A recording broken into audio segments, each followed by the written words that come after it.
Viewers আসসালামু আলাইকুম। আরেকটি হেলথ বিষয়ক ব্লগে আপনাদেরকে স্বাগতম। আজকে কথা বলবো কনস্টিপেশন নিয়ে। কনস্টিপেশন কারণ এবং কনস্টিপেশন কত প্রকার এবং কারণের সাথে এর প্রতিকার বলে দিব এবং সর্বশেষ আপনাদেরকে জানিয়ে দিব তিনটি হোমিওপ্যাথিক অত্যন্ত কার্যকরী হোমিওপ্যাথিক মেডিসিনের কথা। এগুলা যদি ইউজ করেন ইনশাল্লাহ আশা রাখি আপনারা কনস্টিপেশন থেকে মুক্তি পাবেন।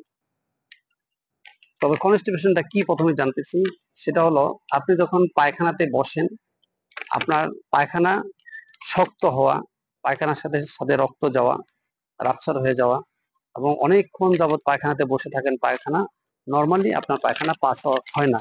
এমনি স্বাভাবিক তো 2-1 মিনিটের মধ্যে পায়খানার ব্যাগ আসলে 2-1 মিনিটের মধ্যে 2 মিনিটও লাগে না, 30 সেকেন্ডের মধ্যে পায়খানা বের হয়ে যাওয়ার কথা, এটাই স্বাভাবিক। কিন্তু এগুলা হচ্ছে না। যদি না হয় তাহলে আপনার এটাই কনস্টিটিউশন ধরা হবে। এবং এটার পাশাপাশি পেট ফাঁপা থাকতে পারে, পেটে কিছুটা ব্যথা হতে পারে এই কনস্টিটিউশন পাশাপাশি। বিশেষ করে লোয়ার অ্যাবডোমেন, স্মল ইন্টেস্টাইন এবং লার্জ ইন্টেস্টাইন, এই রিজন গুলাতে আপনার ব্যথা হতে পারে, কারণ এখানে পায়খানাটা আটকে থাকে এবং মুভমেন্ট হয় না, বিদায় পায়খানাটা আপনাকে যায় না, বের হয় না, পাস হয়।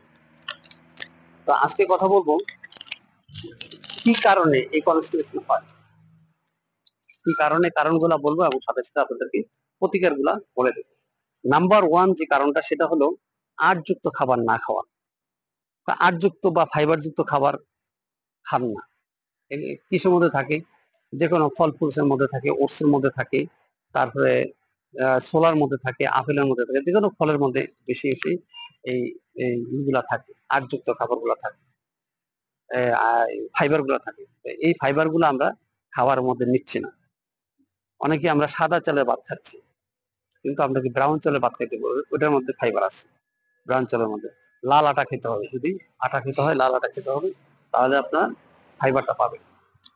নাম্বার টু হলো, এই অভ্যাসটা আমাদের অনেকে আছে, এটা কারণে কিডনি নষ্ট হয়ে যায়। নাম্বার টু হলো পর্যাপ্ত পরিমাণ পানি না খাওয়া। একটা সুস্থ লোকের আপনার দিনে কমপক্ষে 3 লিটার, এটা টেম্পারেচারের উপর ডিপেন্ড করে, 4 লিটারও হতে পারে, 2.5 লিটারও হতে পারে, এই পানিটা আমাদের সকাল থেকে সন্ধ্যার মধ্যে আমাদের পান করা উচিত। তবে পানি খাওয়ারের মাঝে পান করা যাবে না, খাবারের 20 মিনিট 10 মিনিট আগে, খাবারের 20 মিনিট পরে পান করতে হবে। এবং সারাদিনে এইভাবে যদি পানি পান করেন, আসলে কনস্টিটিউশন থেকে আপনারা রক্ষা পেতে পারেন। শারীরিক কসরত বা ব্যায়াম না করা। আমরা অনেকে আছি সেডেন্টারি লাইফ এনজয় করি, বসে থাকি, অফিসে বসে থাকি, বাসায় বসে থাকি, একটু ব্যায়াম করি না, স্বাভাবিক মানে হাত পাও লাড়ি না, এরকম অবস্থা অনেক লোকে আছে যারা ব্যায়াম করেন না, শরীরের মুভমেন্ট সৃষ্টি করেন না, তাদের কিন্তু কনস্টিটিউশন হবে 100%। আজ হোক আর কাল হোক, যতই খাবার খান না কেন, হ্যাঁ, যতই ট্রিটমেন্ট নেন না কেন, আপনি যদি এক্সারসাইজ না করেন, আপনার বাউল মুভমেন্ট হবে না। অর্থাৎ আপনি যে পায়খানাটা যেখানে তৈরি হয়, আমরা স্টোফের কাছ থেকে খাবার খাওয়ার পরে যে রিজনে যায়, হ্যাঁ, এইসব জায়গাগুলোতে মুভমেন্ট লাগে। বিশেষ করে স্মল ইন্টেস্টাইন, লার্জ ইন্টেস্টাইনে মুভমেন্ট লাগে, আমাদের মুভমেন্ট করাতে হবে, আমরা এই মুভমেন্টটা করাতে পারছি না, এই জন্য আমাদের এই কনস্টিটিউশনটা সৃষ্টি হয়। তো পর্যাপ্ত পরিমাণ ঘুম না হওয়া, ঘুমের সাথে 100% কানেক্টেড হলো আপনার কনস্টিটিউশন। ঘুম না হলে ডাইজেশন হবে না ঠিক মতো, ডাইজেশন জুস গুলা সিক্রেশন হবে না আপনার, তাহলে আপনার কনস্টিটিউশন থাকবে, বদহজম হতে পারে ঘুম না হলে। তারপর আগে যেটা বলছি, বসে বসে সারাদিন বসে বসে মানে জীবন কাটাচ্ছেন যারা, সেডেন্টারি লাইফ বলা হয়, তাদের এটা হবে, কনস্টিটিউশন এটা 100% হবে। তারপর আসেন পায়খানা চেপে রাখা। অনেক সময় দেখেন আপনার এখন পায়খানা ধরছে, আপনার আমরা আধা ঘন্টা চেপে রাখছেন, গাড়িতে আছেন বা যেখানে আছেন, কিন্তু সেটা করা যাবে না। পায়খানা চেপে রাখলে সেখানে এই পায়খানাতে শুষ্কতা বেড়ে যায়, এই এগুলা শরীরে পায়খানা পানিটা টেনে ফেলে নিয়ে অ্যাবজর্ব করে ফেলে, তখন এটা শক্ত হয়ে যায়, তখন কনস্টিটিউশনের সৃষ্টি হয়। তারপর আসেন স্ট্রেস আছে, ডিপ্রেশন। আমরা অনেকে আছি স্ট্রেস নিয়ে থাকি, স্ট্রেস হলে আপনার ঘুম হয় না, ডিপ্রেশন হলে ঘুম হয় না, তখন কনস্টিটিউশন হয়। কিছু কিছু মেডিসিন আছে, অনেকের বিভিন্ন ক্রনিক ডিজিজের মেডিসিন খান, এই মেডিসিনের কারণে আপনার কনস্টিটিউশন হতে পারে। তারপরে আসেন অনেকের চা কফি খাওয়ার অভ্যাস থাকে এবং তামাক খাওয়ার অভ্যাস থাকে, এগুলোর কারণে আপনার কনস্টিটিউশন হবে।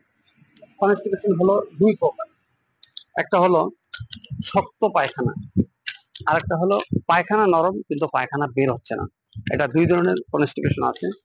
তো আমি যে টিপসগুলো বলছি আপনারা এগুলা থেকে দূর করার জন্য ব্যায়াম করতে হবে, আদযুক্ত খাবার খাইতে হবে, পর্যাপ্ত পরিমাণ পানি খেতে হবে। আর পাশাপাশি এখন আমরা অত্যন্ত কার্যকরী আমি আপনাকে 3টি হোমিওপ্যাথিক মেডিসিনের কথা বলবো। এই 3টা হোমিওপ্যাথিক মেডিসিন আপনারা গ্রহণ করতে পারেন। আশা রাখি সকল ধরনের কনস্টিপেশন এই 3টা মেডিসিনে সারবে। নাম্বার 1 হলো অ্যালোমিনা 200। এটা শক্ত পায়খানার জন্য হবে এবং নরম পায়খানা। পায়খানা নরম বুঝতেছেন, কিন্তু আপনার পায়খানা বের হচ্ছে না, পায়খানা আঠার মতো আটকে থাকে। এটা অ্যালোমিনা হলো একটা কার্যকরী মেডিসিন, অ্যালোমিনা 200। এটা আপনাকে গ্রহণ করতে হবে প্রত্যেক দিন খাবারের আগে, সকালে খালি পেটে 1 ফোঁটা করে। পানির সাথে মিশিয়ে খেতে পারেন অথবা পানি ছাড়া খেতে পারেন। এটা আপনি 15 দিন খান, ইনশাল্লাহ আশা রাখি আপনার কনস্টিপেশন যদি নরম পায়খানা হয় বা শক্ত পায়খানা হয় এটা নির্মূল হতে পারে। এছাড়াও আরেকটা মেডিসিন আছে ওপিয়াম। যাদের বিশেষ করে ঘুমের সমস্যা আছে, ওপিয়াম আর প্লাম্বাম, ওপিয়াম প্লাম্বাম দুইটা মেডিসিন আছে 200, যে কোনো একটা।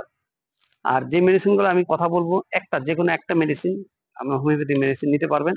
আর একটা হলো আপনার এই যে সুসলরের যে যে লবণ থেকে তৈরি করা 12 মেডিসিন আছে, এর মধ্যে একটা মেডিসিন কথা আমি বলে দেবো, সেটা আমরা এই দুইটা মেডিসিন আমরা নিতে পারবেন।